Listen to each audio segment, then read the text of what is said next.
नमस्कार, जय हिंद। स्वागत है आप सभी विद्यार्थियों का आपके अपने यूट्यूब प्लेटफॉर्म उदय एजुकेशन में। विद्यार्थियों, आज के इस वीडियो में लेके आया हूँ बोर्ड एग्ज़ाम 2023 की दृष्टि से इम्पोर्टेंट कक्षा 8 का हिंदी विषय का पेपर, जो कि आपके आने वाले बोर्ड एग्ज़ाम की दृष्टि से वेरी वेरी मोस्ट इम्पोर्टेंट रहेगा। विद्यार्थियों, आपके बोर्ड की परीक्षाएं चालू हो चुकी हैं और आज आपका पहला पेपर इंग्लिश का था, जो कि अच्छे से हुआ होगा, मैं आशा करता हूँ। बिल्कुल आप कमेंट करके मुझे बताइए कि आपका पेपर किस प्रकार का हुआ है। और इस बार आपके हिंदी की तैयारी है हम अच्छे से करवाएंगे और आगामी 4 दिनों के अंदर आपके हिंदी के बहुत सारे पेपर यहाँ पे अपलोड किए जाएंगे, यानी 3-4 पेपर अपलोड किए जाएंगे। और उन 3-4 पेपरों को आप पूरा का पूरा जरूर देखिएगा समय निकाल के। बिल्कुल आपको हिंदी में बेस्ट स्कोर करने से कोई भी नहीं रोक सकता है। विद्यार्थियों, यूट्यूब पे जितने भी वीडियो आते हैं, किसी भी वीडियो में से रियल यानी पूरा का पूरा पेपर तो नहीं आता है, लेकिन चांस रहता है कि किसी वीडियो में से आपके आधे से ज़्यादा प्रश्न आ जाए। तो हम यहाँ पे आपके लिए 3 वीडियो अपलोड करेंगे और उन 3 वीडियो को आप देख लेना, तो बिल्कुल आपका पूरा का पूरा पेपर तैयार हो जाएगा, क्योंकि प्रत्येक पेपर में से आधे-आधे प्रश्न भी आएँगे, तो तीनों में से मिलके आपका पूरा पेपर तैयार हो जाएगा। प्रत्येक वीडियो है आपका ज़्यादा से ज़्यादा 10 या फिर 15 मिनट का होने वाला है। तो इस वीडियो को आप अंत तक देखिएगा। इस वीडियो में जितने भी प्रश्न हैं आपके एग्ज़ाम में आने वाले प्रश्न हैं। तो बढ़ते हैं पहले प्रश्न की ओर। पहला प्रश्न, मान शब्द में कौन सा उपसर्ग जुड़ने पर उसका अर्थ है वो घमंड हो जाएगा। तो विद्यार्थियों, मान शब्द है, इसके अंदर अपन कौन सा उपसर्ग जोड़ेंगे तो उसका अर्थ है वो घमंड हो जाएगा। इसका सही आंसर होगा अभी। यानी अभी शब्द जोड़ने से क्या बन जाता है? अभिमान बन जाता है। क्या बन जाता है विद्यार्थियों?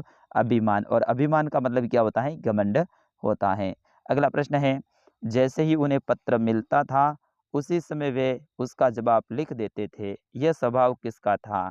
तो विद्यार्थियों, ये स्वभाव है महात्मा गांधी का था। तो ऑप्शन नंबर ख रहेगा इसका सही आंसर। अगला प्रश्न, प्रश्न संख्या 3, किसने तेज गति से संवाद पहुंचाने का सिलसिला शुरू किया? तो विद्यार्थियों, सबसे तेज गति से संवाद पहुंचाने का जो सिलसिला है वो तारों ने शुरू किया था। तो ऑप्शन नंबर ग रहेगा इसका सही आंसर। बढ़ते हैं अगले प्रश्न की ओर। प्रश्न संख्या 4, ता प्रत्यय जोड़ने से शब्द बनेगा, यानी कौन सा अ, अब शब्द है जिसमें अपन ता प्रत्यय जोड़ते हैं तो एक शब्द बनता है, जैसे कि ये पढ़ता।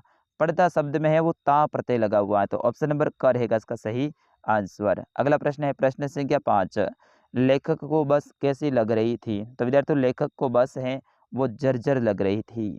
बढ़ते हैं अगले प्रश्न की ओर। प्रश्न संख्या 6, आकाश की असीम ऊंचाइयों को नापने की बात किसने की? तो विद्यार्थियों, आकाश की असीम ऊंचाइयों को नापने की बात है वो बाज ने की थी। तो ऑप्शन नंबर ख रहेगा इसका सही आंसर। विद्यार्थियों, सारे प्रश्नों को मैं फटाफट बता रहा हूँ ताकि आपका परीक्षा का टाइम चल रहा है, ज़्यादा समय भी वेस्ट ना हो और आपको सारे प्रश्न भी याद हो जाए। तो आप अंत तक जरूर देखिएगा।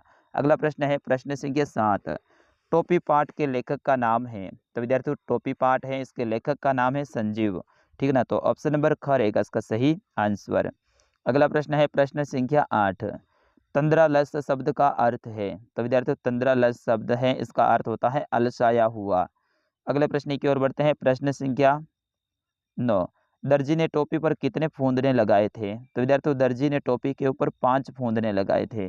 तो ऑप्शन नंबर क रहेगा इसका सही आंसर। बढ़ते अगले प्रश्न की ओर। प्रश्न संख्या 10, बस की यात्रा में बस कैसी थी? तो विद्यार्थियों, बस की यात्रा में बस वयोवृद्ध थी। तो ऑप्शन नंबर ग रहेगा इसका सही आंसर। जवान या फिर प्रौढ़ मत करना आप, ठीक है ना? वो कैसी थी? वयोवृद्ध थी। तो ऑप्शन ग रहेगा इसका सही आंसर। अगला प्रश्न है प्रश्न संख्या 11, अचानक सांप की गुफा में क्या आकर गिरता है? तो विद्यार्थियों, सांप की गुफा में आकर क्या गिरता है? बाज गिरता है। तो ऑप्शन नंबर ग रहेगा इसका सही आंसर। बढ़ते हैं अगले प्रश्न की ओर। प्रश्न संख्या 12, कविता ध्वनि में किस ऋतु का वर्णन है? तो विद्यार्थियों, कविता ध्वनि में बसंत ऋतु का वर्णन है। तो ऑप्शन नंबर ग रहेगा इसका सही आंसर। बढ़ते हैं अगले प्रश्न की ओर। यहाँ पे निर्देश दे रखा है कि प्रश्न संख्या 13 से लेके 20, इनका उत्तर है आपको 20 शब्दों में देना है। प्रश्न संख्या 13, गांव की महिलाओं की साइकिल की तुलना किससे की गई है? यानी जो महिलाओं ने साइकिल चलाना शुरू किया था और वो एक आंदोलन की तरह अपने उस पार्ट में चालू हो गया था, तो बिल्कुल गांव की महिलाओं की तुलना, जो साइकिल की तुलना है वो हवाई जहाज से की गई है। यानी जिस तरह से पुरुष हवाई जहाज चला के अपने आप को आज़ाद या फिर खुश महसूस करते हैं, उसी तरह से महिलाओं ने साइकिल चला के भी ऐसी ही अनुभूति हासिल की थी। बढ़ते हैं अगले प्रश्न की ओर। प्रश्न संख्या 14, सुदामा की दीन दशा के बारे में श्री कृष्ण को किसने बताया? तो सुदामा ऐसी दीन दशा है उनकी, तो ये द्वारपाल ने बताया था कि एक कोई व्यक्ति आया है, वो ऐसी अवस्था में है और वो आपको आप उनका मित्र बता रहा है। तो बिल्कुल द्वारपाल ने बताया था। बढ़ते हैं अगले प्रश्न की ओर। प्रश्न संख्या 15, कामचोर कहानी क्या संदेश देती है? तो विद्यार्थियों इसका सही आंसर होगा, कामचोर से हमें यही सीख मिलती है कि काम के लिए समझदारी होना बहुत आवश्यक है, क्योंकि बिना सोचे समझे किया गया काम हमेशा नुकसान ही देता है। बढ़ते हैं अगले प्रश्न की ओर। प्रश्न संख्या 16, डॉक्टर मित्र ने किसे अनुभवी बताया? तो विद्यार्थियों डॉक्टर मित्र ने बस को अनुभवी बताया। बढ़ते हैं अगले प्रश्न की ओर। प्रश्न संख्या 17, चिड़िया अपनी सोच में क्या दबाए हुए हैं? तो विद्यार्थियों इसका सही आंसर होगा, चिड़िया अपनी सोच में तिनका दबाए हुए है। बढ़ते हैं अगले प्रश्न की ओर। प्रश्न संख्या 18, निम्नलिखित शब्दों के 3 पर्यायवाची शब्द लिखिए। तो विद्यार्थियों पर्यायवाची से संबंधित आपके प्रश्न पक्का आएगा और आपके 4 नंबर का आने वाला है। तो आंख का पर्यायवाची रात्रि और औरत। सबसे पहले आंख। आंख का पर्यायवाची नेत्र, नयन, लोचन होता है। रात्रि का पर्यायवाची रैन, रजनी, यामिनी होता है। और औरत का पर्यायवाची जोरू, घरणी और महिला होता है। बढ़ते हैं अगले प्रश्न की ओर। प्रश्न संख्या 19, फूलों को अनंत तक विकसित करने के लिए कवि कौन कौन से प्रयास करता है? तो विद्यार्थियों इसका सही आंसर होगा, फूलों को अनंत तक विकसित करने के लिए कवि उन्हें कलियों की स्थिति से निकालकर खिले फूल बनाना चाहता है। कवि का मानना है कि उनके जीवन में बसंत आया हुआ है, इसलिए वह कलियों को हाथों में बासंती स्पर्श से खिला देगा। प्रश्न संख्या 20, निम्नलिखित शब्दों के विलोम शब्द लिखिए। श्री गणेश यानी इसका विलोम होता है इतिश्री, आश्रित का विलोम होता है बेसारा, राजा का विलोम होता है प्रजा और साक्षरत का विलोम होता है निरक्षर। अगला प्रश्न है प्रश्न संख्या 21, अपने गांव लौटकर जब सुदामा अपनी झोपड़ी नहीं खोज पाए तब उनके मन में क्या क्या विचार आए?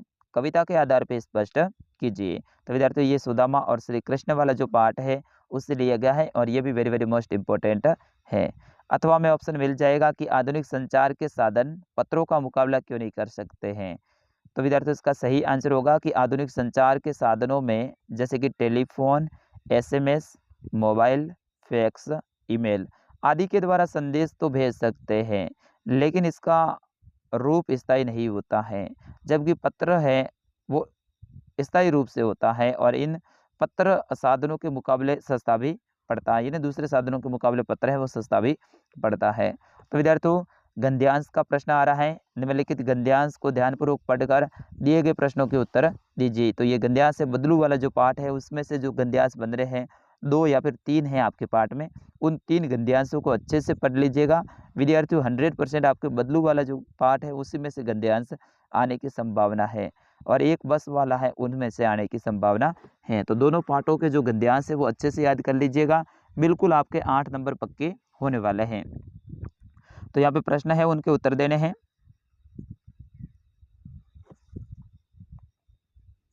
इसमें देखिए पहला प्रश्न, बदलू किस पर बैठकर काम किया करता था? तो विद्यार्थियों बदलू है वो मछिया पर बैठकर काम किया करता था।